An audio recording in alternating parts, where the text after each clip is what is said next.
നമസ്കാരം. നമ്മൾ ഇന്ന് ചലനവുമായി ബന്ധപ്പെട്ടുള്ള കാര്യങ്ങളാണ് പഠിക്കുന്നത്. ഒരു വസ്തുവിൻ്റെ ചലനാവസ്ഥയോ നിശ്ചലാവസ്ഥയോ പ്രതിപാദിക്കാൻ നാം ഏതൊരു വസ്തുവിനാണോ അടിസ്ഥാനമാക്കിയെടുക്കുന്നത് ആ വസ്തുവിനാണ് അവലംബക വസ്തു.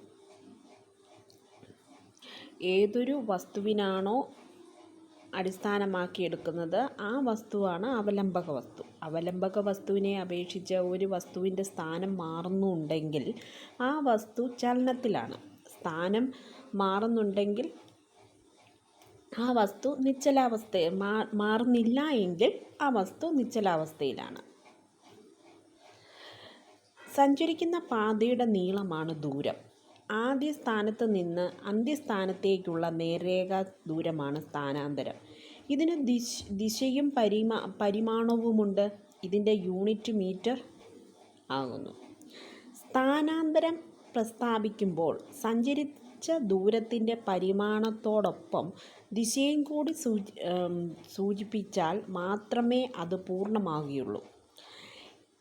ഇത്തരത്തിൽ പരിമാണത്തോടൊപ്പം ദിശ കൂടി പ്രസ്താവിക്കപ്പെടുന്ന അല്ലെങ്കിൽ പ്രസ്താവിക്കേണ്ടി വരുന്ന ഭൗതിക അളവുകളെ സദിശ അളവുകൾ, വെക്റ്റർ ക്വാണ്ടിറ്റീസ് എന്ന് പറയുന്നു. ദിശ പ്രസ്താവിക്കേണ്ടതില്ലാത്ത ഭൗതിക അളവുകളെ അദിശ അളവുകൾ, സ്കെയിലർ ക്വാണ്ടിറ്റീസ് എന്ന് പറയുന്നു.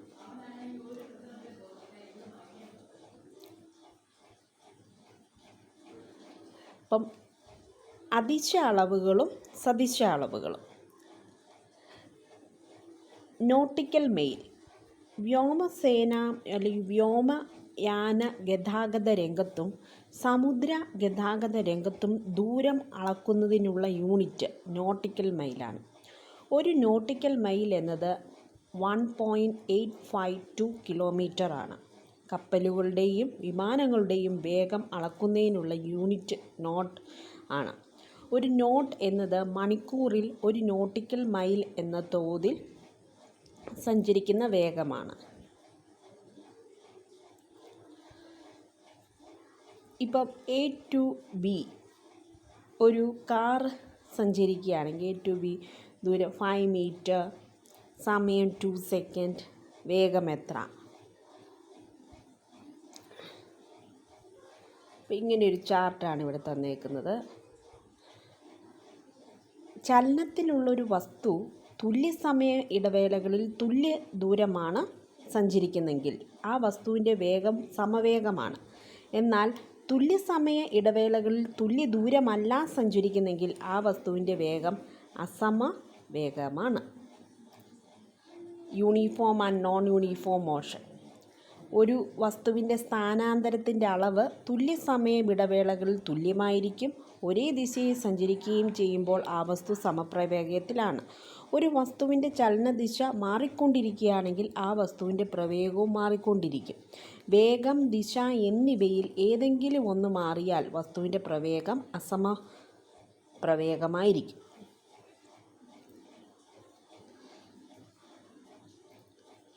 പിന്നെ നമുക്ക് പഠിക്കാനുള്ളത് പ്രവേഗം. അസമപ്രവേഗം എന്ന് പറഞ്ഞാൽ സ്റ്റേഷനിൽ നിന്ന് പുറപ്പെട്ട് നീങ്ങുന്ന ട്രെയിൻ. സമപ്രവേഗം പ്രകാശം ശൂന്യതയിലൂടെ സഞ്ചരിക്കുന്നത്. ആദ്യപ്രവേഗവും അന്ത്യപ്രവേഗവും. ഒരു വസ്തു നിശ്ചലാവസ്ഥയിൽ നിന്ന് യാത്ര ആരംഭിക്കുമ്പോഴും നിർബാധം താഴേക്ക് പതിക്കുമ്പോഴും അതിൻ്റെ ആദ്യപ്രവേഗവും 0 ആയിരിക്കും. ഒരു വസ്തു നിശ്ചലാവസ്ഥയിലായിരിക്കുമ്പോൾ ആ വസ്തുവിൻ്റെ അന്ത്യപ്രവേഗവും 0 ആയിരിക്കും. അതുപോലെ മുകളിലേക്ക് എറിയപ്പെടുന്ന വസ്തുക്കൾ അതിൻ്റെ സഞ്ചാരപഥത്തിൻ്റെ ഏറ്റവും ഉയർന്ന സ്ഥാനത്ത് എത്തുമ്പോൾ അന്ത്യപ്രവേഗം 0 ആയിരിക്കും. മന്ദീകരണവും ത്വരണവും. പ്രവേഗമാറ്റത്തിൻ്റെ നിരക്കാണ് ത്വരണം. പ്രവേഗമാറ്റം ബൈ സമയം. നമുക്ക് ഇക്വേഷൻ A = V-U/T. ത്വരണം ഒരു സദിശ അളവാണ്. മന്ദീകരണം നിരപ്പായ തറയിൽ ഉരുളുന്ന പന്ത് നെഗറ്റീവ് ത്വരണത്തിന് ഉദാഹരണമാണ്. സ്റ്റേഷനിൽ നിന്ന് യാത്ര ആരംഭിച്ച ട്രെയിൻ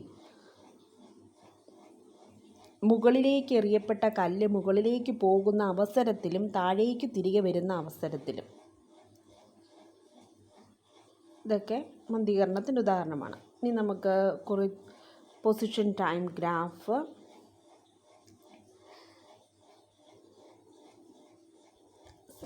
സ്ഥാന സമയ graph, position time graph.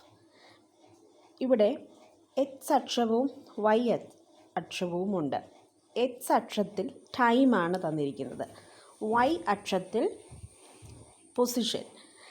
X അക്ഷത്തിൽ സമയവും വൈ അക്ഷത്തിൽ സ്ഥാനവും രേഖപ്പെടുത്തി ഉപയോഗിക്കുന്ന ഗ്രാഫ് സ്ഥാന സമയ ഗ്രാഫ് എന്ന് പറയുന്നു. എക്സ് അക്ഷത്തിൽ സമയവും വൈ അക്ഷത്തിൽ സ്ഥാനവും പൊസിഷൻ. നിശ്ചല അവസ്ഥയിലുള്ള ഒരു വസ്തുവിൻ്റെ സ്ഥാന സമയ ഗ്രാഫ് അക്ഷത്തിൽ എക്സ് അക്ഷത്തിൽ സമാന്തരമായി ഒരു രേഖയായിരിക്കും. നിശ്ചല അവസ്ഥയിലുള്ള ഒരു വസ്തുവിൻ്റെ സ്ഥാന സമയത്തിൻ്റെ ഗ്രാഫ് എന്ന് പറയുന്നത് എക്സ് അക്ഷത്തിന് തുല്യമായിട്ടുള്ള സമാന്തരമായൊരു നേർരേഖയായിരിക്കും. സമചലനത്തിൽ ഒരു വസ്തുവിൻ്റെ സ്ഥാന സമയ ഗ്രാഫ് സമയത്തിൻ്റെ അക്ഷത്തിലേക്ക് ചരിവുള്ള ഒരു നേർരേഖയാണ്. സ്ഥാന സമയ ഗ്രാഫിൻ്റെ ചരിവ് പ്രവേഗം നൽകുന്നു. സമചലനത്തിലുള്ള ഒരു വസ്തുവിൻ്റെ സ്ഥാന സമയ ഗ്രാഫ് സമയത്തിൻ്റെ അക്ഷത്തിലേക്ക് ചരിവുള്ള ഒരു നേർരേഖയാണ്.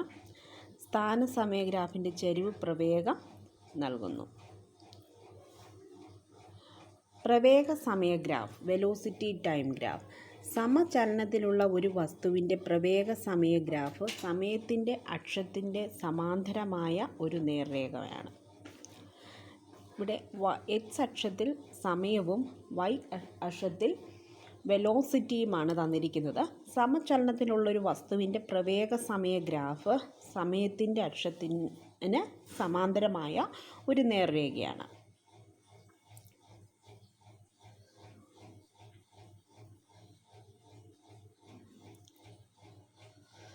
ഒരു പ്രവേഗ സമയ ഗ്രാഫിൽ നിശ്ചിത ഇടവേളകൾക്കിടയിൽ വസ്തുവിനുണ്ടാകുന്ന സ്ഥാനാന്തരത്തിൻ്റെ അളവ് ആ സമയ ഇടവേളയിലെ ഗ്രാഫിന് ചുവടെയുള്ള ഭാഗത്തിൻ്റെ പരപ്പളവിന് തുല്യമായിരിക്കും. ഒരു പ്രവേഗ സമയ ഗ്രാഫിൽ നിശ്ചിത ഇടവേളകൾക്കിടയിൽ വസ്തുവിനുണ്ടാകുന്ന സ്ഥാനാന്തരത്തിൻ്റെ അളവ് ആ സമയ ഇടവേളയിലെ ഗ്രാഫ് ചുവടെയുള്ള ഭാഗത്തിൻ്റെ പരപ്പളവിന് തുല്യമായിരിക്കും.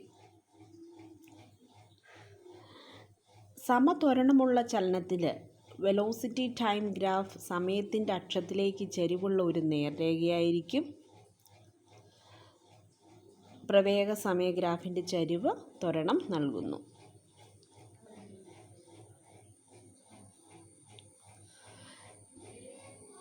ചലന സമവാക്യങ്ങൾ. V = u + at, s = ut + ½ at square, v² = u² + 2as. വളരെ ഇമ്പോർട്ടൻ്റ് ആയിട്ടുള്ള ഒരു ഇക്വേഷനാണ്.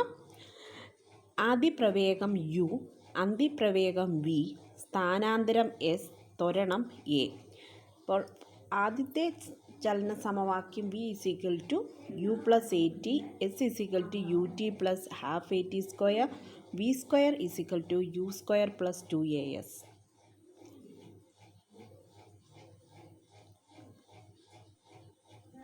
പ്രവേഗവും സമയവും തമ്മിലുള്ള ബന്ധം ആണ് V = u + at. സ്ഥാനാന്തരവും സമയവും തമ്മിലുള്ള ബന്ധം h = ut + ½ at square. സ്ഥാനാന്തരവും പ്രവേഗവും തമ്മിലുള്ള ബന്ധം v² = u² + 2as. ഒരു പ്രോബ്ലം. റെയിൽവേ സ്റ്റേഷനിൽ നിന്ന് പുറപ്പെട്ട ഒരു ട്രെയിനിൻ്റെ പ്രവേഗം 10 മിനിറ്റ് കൊണ്ട് 90 km/h ആയി എങ്കിൽ ട്രെയിനിൻ്റെ ത്വരണം കണക്കാക്കുക. ഇവിടെ എന്തൊക്കെ കാര്യങ്ങളാണ് തന്നിരിക്കുന്നത്? അപ്പോൾ ഇവിടെ ട്രെയിൻ എത്ര കിലോമീറ്റർ വേഗതയിലാണ് സഞ്ചരിക്കുന്നത്? ട്രെയിനിൻ്റെ പ്രവേഗം എന്ന് പറയുന്നത് ഇവിടെ ടൈം ആണെങ്കിൽ 10 മിനിറ്റ്സ് ആണ് തന്നിരിക്കുന്നത്. നമ്മൾ യൂണിറ്റും കൂടെ കണക്കാക്കണം. ഇവിടെ u = 0, v = 90 km/h. km/hനെ നമ്മൾ m/s മാറ്റാൻ വേണ്ടി ഇവിടെ ഉള്ള 90നെ 5/18 കൊണ്ട് മൾട്ടിപ്ലൈ ചെയ്യുക. അപ്പോൾ നമുക്ക് കിട്ടും 25 m/s. t എന്ന് പറയുന്നത് 10 മിനിറ്റ്സ് ആണ് ഇവിടെ തന്നിരിക്കുന്നത്. ആ 10 മിനിറ്റ്സിനെ നമ്മൾ സെക്കൻഡിലേക്ക് കൺവേർട്ട് ചെയ്യുന്നു, അതായത് 600 സെക്കൻഡ്. ത്വരണം എന്ന് പറയുന്നതിൻ്റെ ഇക്വേഷൻ a = v - u/t. ഇവിടെ നമുക്ക് v അറിയാം, 25 m/s, u 0 m/s divided by t 600 second. ഇപ്പോൾ നമുക്ക് കാൽക്കുലേറ്റ് ചെയ്യുമ്പോൾ 1/24 m/s² എന്ന് നമുക്ക് ആൻസർ കിട്ടും. ഇതൊക്കെ നമുക്ക് വരാൻ ചാൻസ് ഉള്ള പ്രോബ്ലംസ് ആണ്. ചലന നിയമങ്ങൾ. ഇവിടെ ഒരു 2 ഗ്രൂപ്പുകൾ, ഇരു ടീമുകളും പ്രയോഗിച്ച ബലം തുല്യമാണോ? ഏത് ടീമാണോ കൂടുതൽ ബലം പ്രയോഗിച്ചത്? കൂടുതലായി അനുഭവപ്പെടുന്ന ബലമല്ലേ ചലനം ഉണ്ടാക്കിയത്? ഒരു വസ്തുവിൻ്റെ ഒന്നിലധികം ബലങ്ങൾ ഒരേ സമയത്ത് പ്രയോഗിക്കുമ്പോൾ ഈ ബലങ്ങൾ വസ്തുവിൽ ഉളവാക്കുന്ന ആകെ ബലമാണ് സഫല ബലം അഥവാ പരിണിത ബലം, resultant force. Resultant force F = F1 + F2. ഒരു വസ്തുവിൽ കിഴക്ക് ദിശയിൽ നിന്ന് 100 ന്യൂട്ടൺ ബലവും പടിഞ്ഞാറ് ദിശയിൽ നിന്ന് 150 ന്യൂട്ടൺ ബലവും പ്രയോഗിച്ചാൽ പരിണിത ബലം എത്രയായിരിക്കും? കിഴക്ക് ദിശയിൽ നിന്ന് ബലം പോസിറ്റീവായി പരിഗണിച്ചാൽ പടിഞ്ഞാറ് ദിശയിലുള്ള ബലം നെഗറ്റീവായിരിക്കും. ഇവയെ നേരെയും തിരിച്ചും എടുക്കാവുന്നതാണ്. അപ്പോൾ നമ്മൾ പരിണിത ബലം എന്ന് പറയുന്നത് F1 + F2, that is 100 Newton minus 150 Newton, that is -50 Newton.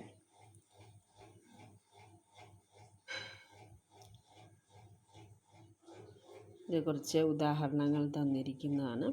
ഒരു വസ്തുവിൽ അനുഭവപ്പെടുന്ന പരിണിത ബലം 0 പ്രയോഗിക്കപ്പെടുന്ന ബലങ്ങളെ സന്തുലിത ബലങ്ങൾ, ബാലൻസ്ഡ് ഫോഴ്സസ് എന്ന് പറയുന്നു. ഇത്തരം ബലങ്ങൾക്ക് നിശ്ചലാവസ്ഥയിലുള്ള ഒരു വസ്തുവിനെ ചലിപ്പിക്കാനോ ചലനാവസ്ഥയിലുള്ള ഒരു വസ്തുവിനെ ചലനദിശയിലോ വേഗത്തിലോ മാറ്റം വരുത്താനോ കഴിയില്ല. ഒരു വസ്തുവിൽ അനുഭവപ്പെടുന്ന പരിണിത ബലം 0 പ്രയോഗിക്കപ്പെട്ട ബലങ്ങളെ അസന്തുലിത ബലങ്ങൾ, അൺബാലൻസ്ഡ് ഫോഴ്സസ് എന്ന് പറയുന്നു. ഇത്തരം ബലങ്ങൾക്ക് നിശ്ചലാവസ്ഥയിലേക്കുള്ള ഒരു വസ്തുവിനെ ചലിപ്പിക്കാനും ചലനാവസ്ഥയിലുള്ള ഒരു വസ്തുവിനെ ചലനദിശയ്ക്കോ വേഗത്തിലോ മാറ്റം വരുത്താനും കഴിയും. എല്ലാ ബലങ്ങളും ചലനമുണ്ടാക്കുമോ? എല്ലാ ആന്തരിക ബലവും സന്തുലിത ബലങ്ങളാണ്. അതിനാലാണ് ആന്തരിക ബലം പ്രയോഗിച്ചാൽ വസ്തുവിൻ്റെ നിശ്ചലാവസ്ഥയ്ക്കോ ചലനാവസ്ഥയ്ക്കോ മാറ്റമുണ്ടാകാത്തത്. ബലം, ബാഹ്യബലവുമുണ്ട്. ബലത്തെ നമുക്ക് രണ്ടായിട്ട് തിരിക്കാം, ബാഹ്യബലവും ആന്തരിക ബലവും. ബാഹ്യബലങ്ങളെ സന്തുലിത ബലവും അസന്തുലിത ബലവുമെന്ന് തിരിക്കാം. വസ്തുവിൻ്റെ നിശ്ചലാവസ്ഥ ചലനാവസ്ഥയിൽ മാറ്റമുണ്ടാകാത്തതാണ് സന്തുലിത ബലം. വസ്തുവിൻ്റെ ചലനാവസ്ഥയ്ക്കോ നിശ്ചലാവസ്ഥയോ മാറ്റമുണ്ടാകുന്നത് അസന്തുലിത ബലം. ആന്തരിക ബലത്തെ സന്തുലിത ബലമെന്നും വസ്തുവിൻ്റെ നിശ്ചലാവസ്ഥയോ ചലനാവസ്ഥയോ മാറ്റമുണ്ടാകാത്തത് സന്തുലിത ബലം. Thank you. Do watch it and subscribe my channel.